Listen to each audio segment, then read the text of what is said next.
tudo bem? Essa semana na disciplina de História vocês vão estar trabalhando com tradições orais. Vão estar entendendo como essa maneira que é antiga de compartilhar conhecimento, ela é muito importante ainda hoje.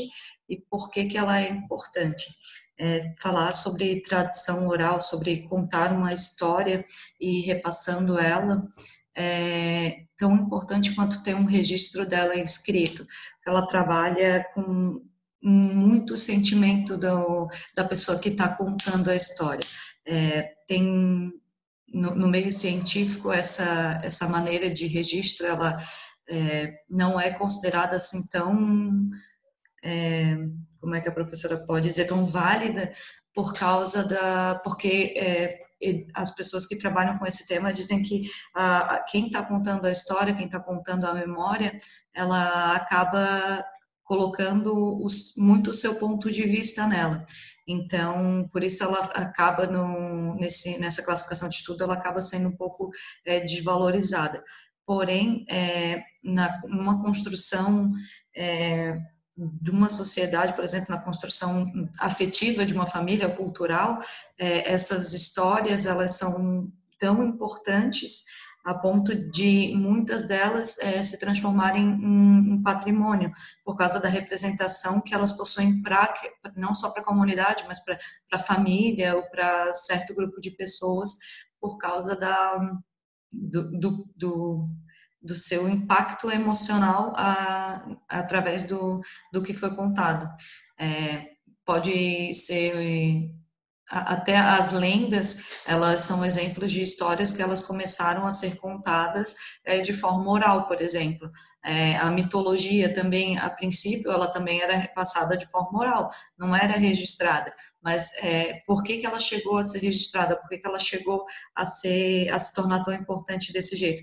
Por causa do impacto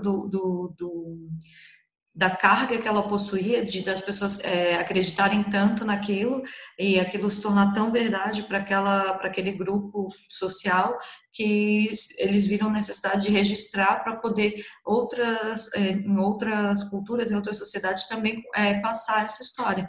Então, vocês vão começar a trabalhar sobre isso. Na LDI de vocês vão encontrar um texto, por exemplo, onde tem um avô contando uma história para sua neta, e vão trabalhar sobre a importância disso na relação familiar. O que isso causa? A professora vai contar aqui de um ponto de vista particular, por exemplo.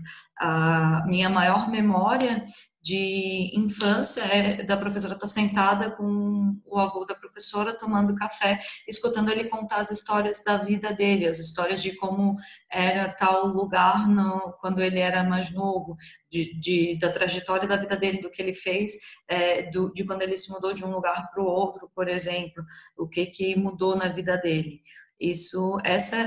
Se tratando de infância, da formação da professora, é a maior lembrança, é a primeira e mais forte lembrança que eu tenho, de eu estar sentada ouvindo as histórias do meu avô, para vocês terem noção do quanto isso é importante, do quão válido é esse meio de passar conhecimento. Então, vão conhecer um pouco mais sobre isso, um pouco mais sobre essa história, em relação a algumas outras coisas que vocês já conheceram também, por exemplo, do Egito Antigo, das histórias dos imigrantes, por exemplo. Tudo isso acabou sendo, a princípio, tratado de maneira oral, e até o ponto do assunto ou da informação ser tão importante que eles acharam que seria importante registrar ela. Então, sobre esse conteúdo, a introdução dele é essa, sobre a importância dele. Então, bora agora para a LDI, bons estudos, boa semana, e a professora vai estar disponível aí em qualquer dúvida. Até logo mais.